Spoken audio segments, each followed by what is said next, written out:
Come on, you apes, you want to live forever? We got bugs to kill, spelunking in the most dangerous caverns in the galaxy. What do you get when you cross Warhammer 40k, Starship Troopers, Minecraft, and the Dwarves of Erebor delving too greedily and too deep? Well, you get Deep Rock Galactic, and I must say, I'm already fallen in love. Now, this isn't my first rodeo in the co-op survival genre. Played a bunch of Horde mode and Firefight for Gears and Halo on 360. Obviously have a long tradition of Vermintide on this channel as well, but after voicing my frustrations with the development cycle there, I wanted to try something new, and I'd heard a lot of good things about this game before, but I never pulled the trigger on it until now. And last week, I finally did, and I'm glad I did, because I've never played anything quite like it before. At its core, DRG is a 1 to 4 player co-op FPS with a heavy emphasis on mining minerals and shooting bugs in the face. You and your teammates drop feet first into hell into procedurally generated cave systems where you have to dig for alien eggs, kill massive boss monsters, repair robots, and generally stuff your stunty little grudge gnomes with as much gold and gemstones as they can possibly carry. And if the procedurally generated thing scares you, if the fact that it's still technically in early access scares you, it really shouldn't. This is a surprisingly well-polished and feature-complete indie game at its price point of $30. There is a lot of content on offer here. The runs are split by difficulty level, Hazard 1 through 5, with Hazard 1 kind of being a casual stroll through Central Park on a warm spring day, and Hazard 5 throwing you feet first into the teeth of High Fleet Leviathan as thousands of enemies swarm to say hello. They're split by cave complexity, biomes, modifiers, and a separate game mode called Deep Dives, which throws you into a 3-for-1 mission set where you have to win 3 times to get the full payout, and your health and your minerals carry over in between dives. One of the craziest elements of this game is that each map is 100% procedurally generated, which means you will never play the same run twice. Now, normally, I'd rather have well-crafted, uniquely designed playing spaces because devs are almost always going to do a much better job on a computer of making maps that are fun to play. But it works in DRG because every single cave system you enter is completely destructible, and you're equipped with the tools to carve it up however you see fit. Combine that with the fact that you're basically 40k squats, fighting off wave after wave of Tyranids with sci-fi weaponry, and there's not a whole lot to hate here. And at the very heart of Deep Rock Galactic is a class-based system. Each class has a unique toolkit, weapon set, and playstyle that can be further customized through perks and overclocks, and each class brings synergy to the team that massively speeds up your mining operations. And you can really feel it when you're missing the skill set of any one of them. The Scout is the most mobile class in the game, equipped with a grappling gun that lets him quickly escape enemies and pretty much go wherever the hell he wants. And his job is to grant constant vision for teammates and quickly mine veins of precious metals that others can't easily get to. But you can't get the most out of the Scout unless you're working alongside an engineer, whose platform gun is really the only setup you have to safely plunk away at the goodies high up in the caves. Otherwise, you'll just fall to your doom. Engineers have what might very well be the best starting guns in the game, with a semi-auto shotty and fantastic wave clear with a grenade launcher, but they have very limited mobility, and pretty much resort to hoofing it anywhere they want to go, which can get super awkward on the more vertical maps where one wrong step can send you plummeting to your doom.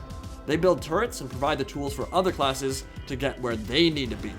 Gunners provide insane DPS with their rotary cannons and ziplines for teammates, which makes moving gemstones back and forth a much more simple task, as well as a shield generator for when you're completely swarmed by enemies, and drillers are maybe the most unique class in the game.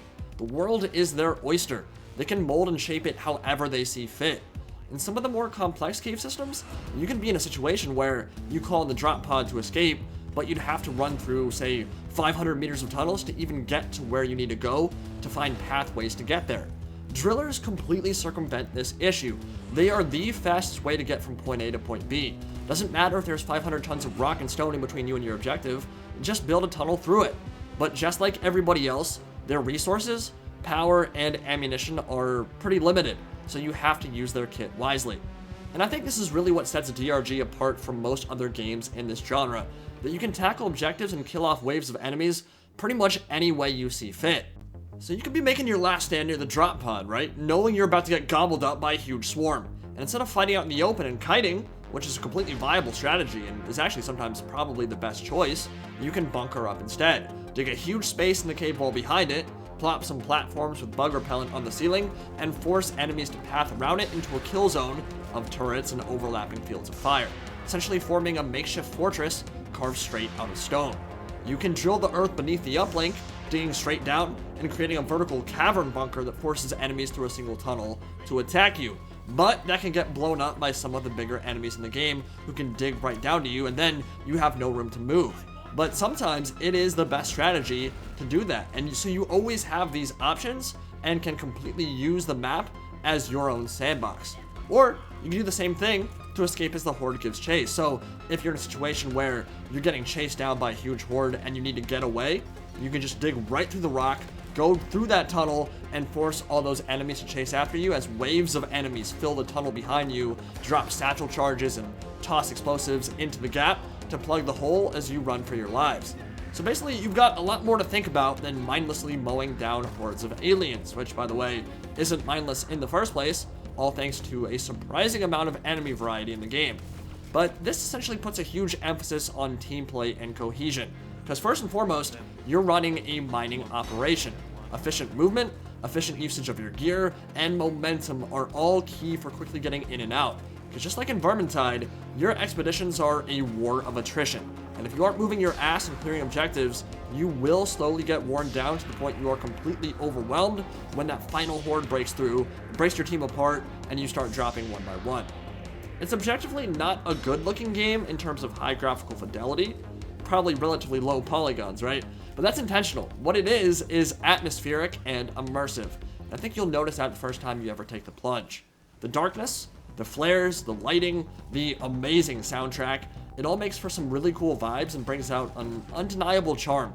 It's kind of hard to fully explain, but all I can say is it's best experience for yourself. But Deep Rock Galactic wouldn't be nearly as good without a full squad of creepy crawlies trying to murder you as well.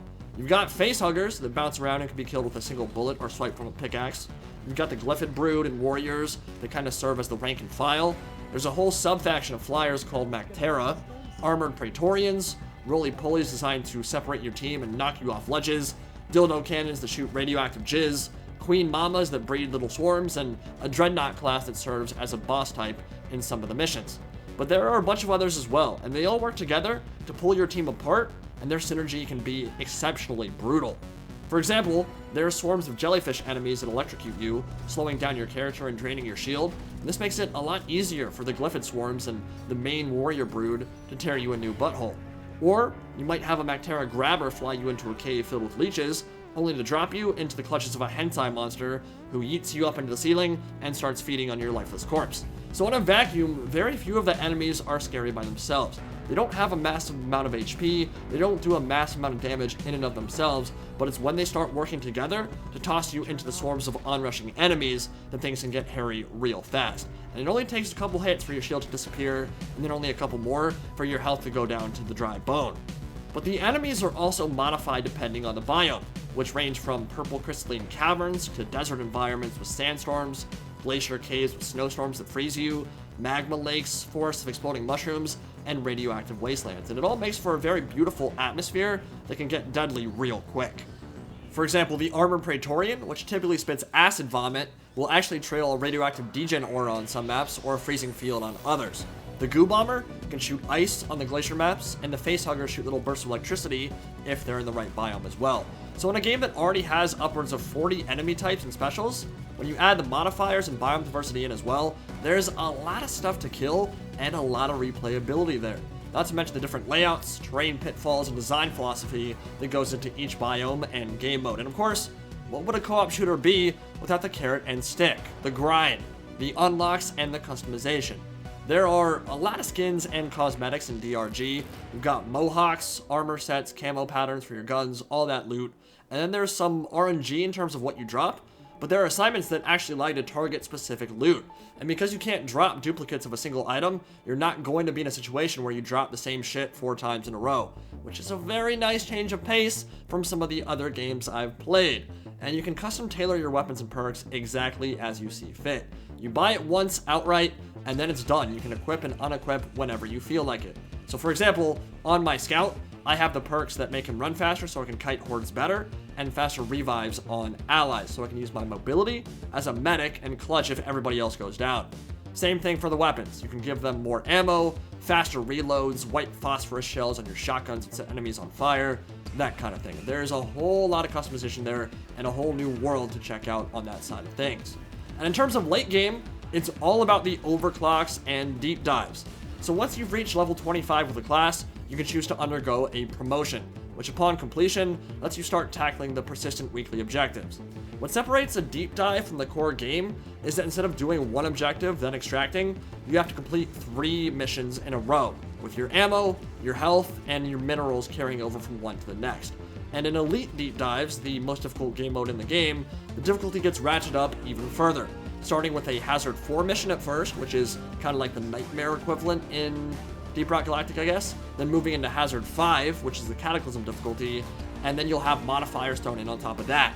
Like I just did one a couple days ago called Mactera Plague, where the goo bombers and the flying grabbers make up a huge portion of the enemies on the map, instead of only showing up a handful of times like they do in normal runs. And it's a serious challenge, especially when you're also dealing with the typical hordes and fighting dreadnought bosses and all that stuff that you would typically deal with in your normal objectives. Completing these deep dives gives you overclocks, which are elite level perks that completely change how weapon set functions and will change your playstyle alongside. So, for example, a clean overclock is a net buff to a weapon, usually granting a more damaging projectile, better AP, more explosive radius, that sort of thing. But some of the ones you earn in Craft the Forge are unstable, meaning they grant a huge bonus with some detriment and downside as well. The double barrel shotgun has one called Jumbo Shells, which massively increase damage, but lower your max ammo count and make your reloads take longer. The nade launcher can equip a compound that nullifies friendly fire damage and can rocket boost you over jump, so you can use it to actually jump higher, with the trade-off that its effective radius is decreased against enemies, so it's not quite as good at killing the bad guys. So there are a bunch of these perks and overclocks that completely overhaul how you use a weapon and how you interact with the map itself. And they can only be earned by completing deep dives or special objectives with your promoted characters. I've been really happy with the hours I've put in so far. The gameplay is fast-paced, it's intense and challenging on Hazard 4 and 5, goes up to 5.5 in the Elite Deep Dive, so if you want a real challenge, that is the way to go. It balances nicely between the resource acquiring elements and the bursts of overwhelming waves, the violence in the FPS aspect, and the fact that each map is a completely new sandbox with unique objectives that keeps it from getting stale quickly. Danger, Darkness, Dwarves is the main tagline for the game, and I think that well encapsulates what Deep Rock Galactic is in a nutshell. Satisfying gunplay, fantastic ambiance, cerebral, positioning dependent, and it's simple on the surface, but just like Vermintide has some depth, some nuance, and some complexity to it, it starts to become apparent once you ratchet up that difficulty. It also has a lot of heart. It's got a lot of that love that you can tell the devs put into it that I think makes it just fun and really enjoyable to play. It's hammy, it's cheesy, but it's great, and I think it's really fun and unique. And all I can say is, I highly recommend it, that you at least give it a shot if it looks even remotely appealing to you. But overall, I would definitely recommend the game. Let me know what your experiences have been with Deep Rock Galactic so far, if you had a chance to play it, and I will see you all in the next video. Indie Pride, signing out for now. Have a good one, guys.